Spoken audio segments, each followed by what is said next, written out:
வணக்கம் and welcome to the show interesting info. April 2 இன்னைக்கு சிஸ்தா B டார் அப்படின்னு சொல்லிட்டு ஒரு டேங்க. ஈரானில் பயங்கரமான ஒரு செலிப்ரேஷனு. இது என்னென்னா இயற்கையை வழிபடக்கூடிய ஒரு நாளாக இது பார்க்கப்படுதுங்க.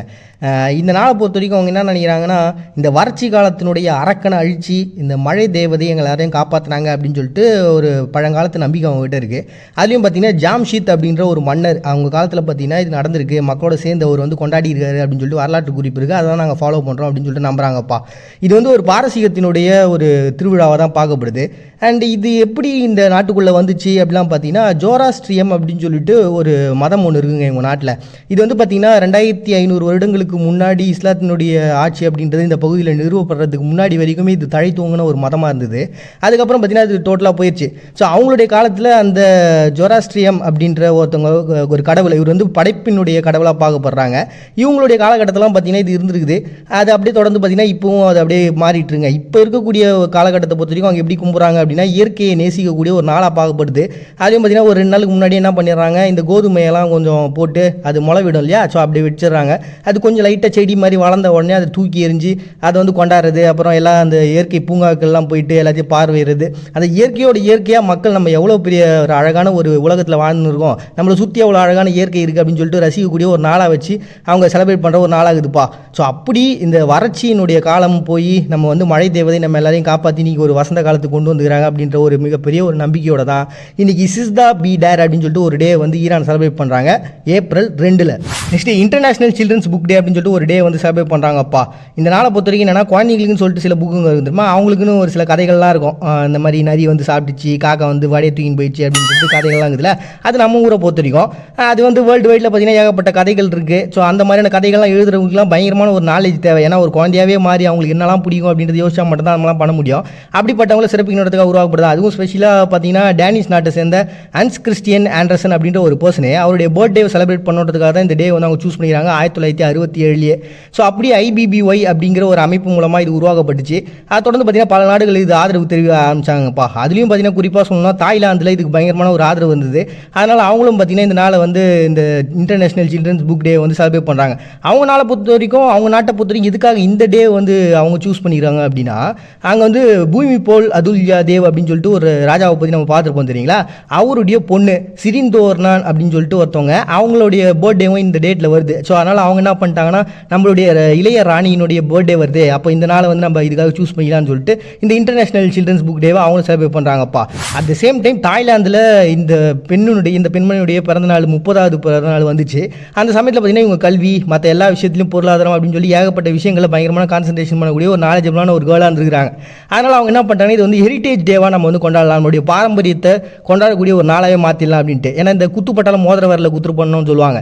ஸோ இந்த பெரிய ஆட்கள்லாம் கொஞ்சமாக எதனா பண்ணால் போதும், அது பெரிய லெவலில் பேசப்பட்டுரும்ல. அந்த மாதிரி அவங்க கொஞ்சம் நாலேஜபிளாக கொஞ்சம் நல்லாவே நாலேஜபிளாக இருக்கக்கூடிய ஒரு பர்சனாக இருக்கிறதுனால அவங்க அந்த டேவை வந்து பார்த்திங்கன்னா ஒரு பாரம்பரிய தினமாகவும் மாற்றி தாய்லாண்டில் இன்றைக்கி 2 டேவாக, ஒன்று இன்டர்நேஷனல் சில்ட்ரன்ஸ் புக் டே அப்படின்னும் இன்னொன்று பக்கம் பார்த்தீங்கன்னா இந்த ஹெரிட்டேஜ் டே அப்படின்னு சொல்லிட்டு தாய்லாந்து செலிப்ரேட் பண்ணுறாங்க. Next day international fact check day அப்படின்னு சொல்லிட்டு ஒரு டேங்க. இந்த டேவை பொறுத்த வரைக்கும் நம்ம பார்க்குற நியூஸ் எல்லாம் உண்மையான நியூஸ் தானா இல்லை இவங்களா கட்டி விடுற கட்டுக்கதைகளா அப்படின்னு சொல்லிட்டு நம்ம எல்லாருக்கும் ஒரு பெரிய குழப்பத்தையே ஏற்படுத்திட்டாங்க.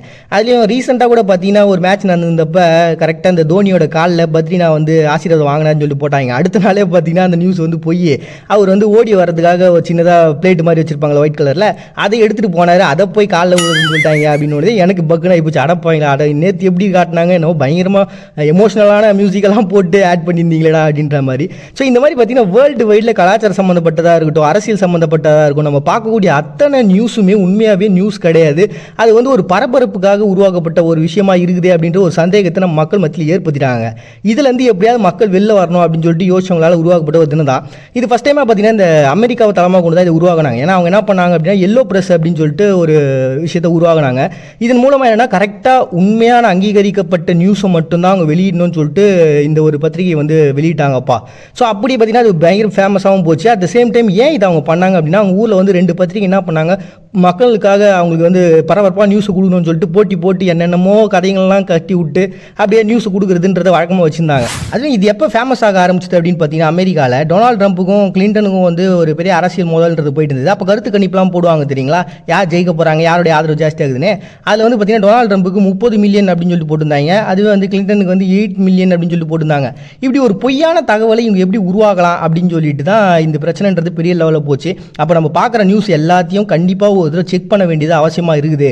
அப்போ கரெக்டான நியூஸை மக்கள்கிட்ட கொண்டு போய் சேர்க்கணும் அப்படின்னா இதுக்கான ஒரு நடவடிக்கைகள் எடுத்தே ஆகணும் அப்படின்னு சொல்லிட்டு இந்த இன்டர்நேஷனல் ஃபேக்ட் செக்கினுடைய அமைப்பால் உருவாக்கப்பட்ட ஒரு தினமாக தான் பார்த்தீங்கன்னா இன்டர்நேஷனல் ஃபேக்ட் செக் டே அப்படின்னு சொல்லிட்டு ஒரு டே வந்து அனுசரிக்கிறாங்க ஏப்ரல் 2.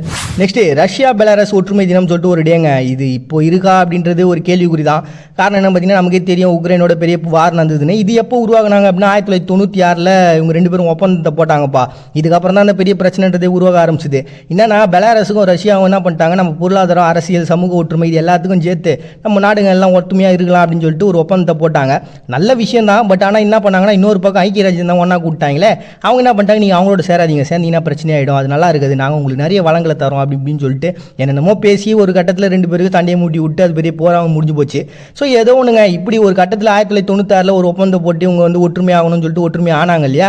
அப்படி அந்த ஒரு பாரம்பரியமான ரொம்ப வருஷமாகவே அவங்க எல்லாருமே ஒன்றான ஆட்கள் தான். ஸோ அப்படிப்பட்ட அந்த ஒற்றுமையை கொண்டாடுறதுக்காக உருவாக்கப்பட்ட ஒரு தினமாக ரஷ்யாவில் வந்து பெலாரஸ் ஒற்றுமை தினம் அப்படின்னு சொல்லிட்டு ஒரு டே வந்து செலிப்ரேட் பண்ணுறாங்க, ரஷ்யா அண்ட் பெலாரஸ்லையும் ஏப்ரல் 2. நெக்ஸ்ட் இன்னைக்கு அமெரிக்காவில் பார்த்தீங்கன்னா இந்த பாலியல் வன்கொடுமை ஒரு டே வந்து அனுசரிக்கிறாங்க. இந்த நாளை பொறுத்த வரைக்கும் எதுக்காக அவங்க சூஸ் பண்ணிக்கிறாங்க அப்படின்னு பார்த்தீங்கன்னா, அவங்க நாட்டை பொறுத்த வரைக்கும் கிட்டத்தட்ட 80% பெண்கள் வந்து இந்த பாலியல் வன்கொடுமைக்கு ஆளாகிறது. ஏதோ ஒரு விதத்தில் ஏதோ ஒரு சின்ன சின்ன பிரச்சனையாக அவங்க சந்திச்சிடறாங்க. அந்த அளவுக்கான ஒரு பிரச்சனைன்ற நம்ம நாட்டில் இருக்குது. அப்போ நம்ம பிள்ளைங்களை சரியாக வளர்க்கலையா அப்படின்ற அளவுக்கான ஒரு பிரச்சனையாக போச்சு. அதுலேயும் 20% மக்கள் வந்து கற்பழிப்பு அப்படின்ற ஒரு விஷயத்தில் பாதிக்கப்பட்டு இருக்காங்க. இது எவ்வளோ பெரிய தவறான விஷயம். இது வந்து ஒரு பெண்கள் மீது நடக்கக்கூடிய ஒரு மிகப்பெரிய கொடுமை, வன்கொடுமை அப்படின்றது நம்ம மக்கள்கிட்ட புரிய வச்சே ஆகணும் அப்படின்றதுக்காக உருவாக்கப்பட்டுச்சு. அப்போ வந்து பார்த்தீங்கன்னா அவங்க என்ன சொன்னாங்க, ஏப்ரல் மாதம் முழுக்கவுமே இதை வந்து ஒரு மாதம் முழுக்க நம்ம அனுசரிக்கலாம் அப்படின்னு சொல்லிட்டு சூஸ் பண்ணியிருந்தாங்க. அதுக்கப்புறம் 1 வீக்காக அது மாறிச்சு. ஒரு கட்டத்தில் பார்த்தீங்கன்னா 2004 இதுக்குன்னு ஒரு டேட் நம்ம அனுசரிச்சு ஆகணும்னு சொல்லிட்டு அவங்க என்ன பண்ணிட்டாங்கன்னா, இந்த 2வது முதல் செவ்வாய்க்கிழமையை வந்து நம்ம அனுசரிக்கலாம் ஏப்ரல் மாதம் அப்படின்னு சொல்லிட்டு முடிவு பண்ணாங்க.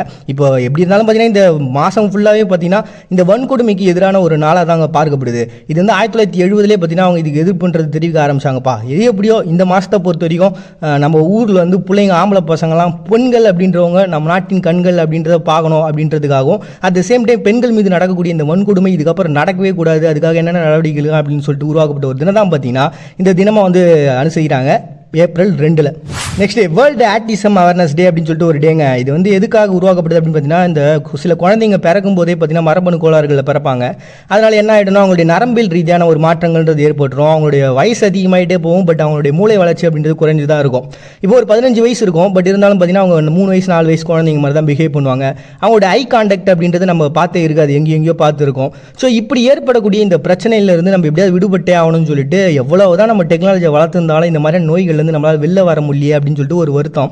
அதுலேருந்து எப்படியே கொண்டு வரதுக்கு நம்ம என்னென்னலாம் சரி பண்ணலாம், இதை சரி பண்ணுறதுக்கு என்னென்ன வழி அப்படின்னு சொல்லிட்டு மக்களுக்கு ஒரு விழிப்புணர்வோடு ஏற்படுத்தக்கூடிய ஒரு நாளாக தாங்க இது உருவாகிறாங்க. இந்த வேர்ல்டு ஆட்டிசம் அவேர்னஸ் டே அப்படின்னு சொல்லிட்டு ஒரு டே வந்து அனுசரிக்கிறாங்க ஏப்ரல் 2. நெக்ஸ்ட் மால்வினாஸ் டே அப்படின்னு சொல்லிட்டு அர்ஜென்டினா ஒரு டே வந்து செலிப்ரேட் பண்ணுறாங்கப்பா. இதனால் பொறுத்த வரைக்கும் ஃபாக்லாண்ட் ஐஸ்லாண்டுக்கும் இவங்களுக்கும் வந்து ஒரு பெரிய வார்ன்றது நடந்தது. இந்த வாரில் வந்து பார்த்தீங்கன்னா பிரிட்டிஷ்காரங்க தான் இந்த ஃபாக்லாண்ட் ஐஸ்லாண்டுக்கு பயங்கரமாக சப்போர்ட், ஏன்னா அவங்களோட கண்ட்ரோல் தான் கிட்டத்தட்ட இருக்குது. ஸோ அவங்களுக்கும் இவங்களுக்கும் வந்து பார்த்தீங்கன்னா ஒரு 10 வாரம் தொடர்ந்து போர்ன்றது போயிட்டு இருந்தால் 1982 அந்த போரில் பார்த்தீங்கன்னா ஒரு மிகப்பெரிய தோல்வியை இந்த அர்ஜென்டினா பார்க்குறாங்க. அது வந்து பார்த்தீங்கன்னா கிட்டத்தட்ட 649 பேர் வந்து இறந்து போனாங்க இவங்க சைடு. இருந்தாலுமே கூட நம்மளுடைய உரிமையை கேட்கறதுக்காகவும் நம்மளுடைய பகுதி அப்படின்றது காட்டணுன்றதுக்காக தான் நம்ம போர் பண்ணோம். அது தோல்வி அடைஞ்சிருந்தாலும் பார்த்தீங்கன்னா அதில் ஒரு வீரமிக்க ஒரு செயல்பாடுன்றது நம்மகிட்ட இருந்துச்சு. அதில் வந்து இழந்தவங்களும் நம்ம வந்து அனுசரிக்கணுன்றதுக்காக உருவாக்கப்பட்ட ஒரு தினமாக தான் பார்த்தீங்கன்னா மால்வினாஸ் டே அப்படின்னு சொல்லிட்டு அர்ஜென்டினா ஒரு டே வந்து அனுசரிக்கிறாங்கப்பா. நாம ஒரு தலைவனை சூஸ் பண்ணிட்டோன்றதுக்காக அவர் பண்ணக்கூடிய கெட்டது கூட நல்லதுன்னு சொல்கிறதும், இவன் நம்முடைய எதிரி அப்படின்றதுனால அவர் பண்ணக்கூடிய நல்லது கூட கெட்டதுன்னு சொல்கிறதும் இருக்கிற வரைக்கும் நமக்கு தளமான அரசியல் அப்படின்றது நிச்சயமாக கிடையவே கிடைக்காது. மறுபடியும் எல்லாரும் நாளைக்கு வந்து சந்திக்கிறாரு. உங்கள்கிட்ட விடைபெறுது நான் அவங்க பாண்டிய. நீங்கள் பார்த்துட்டு இருக்கீங்க இந்த நிகழ்ச்சி இன்ட்ரெஸ்டிங் இன்ஃபோ.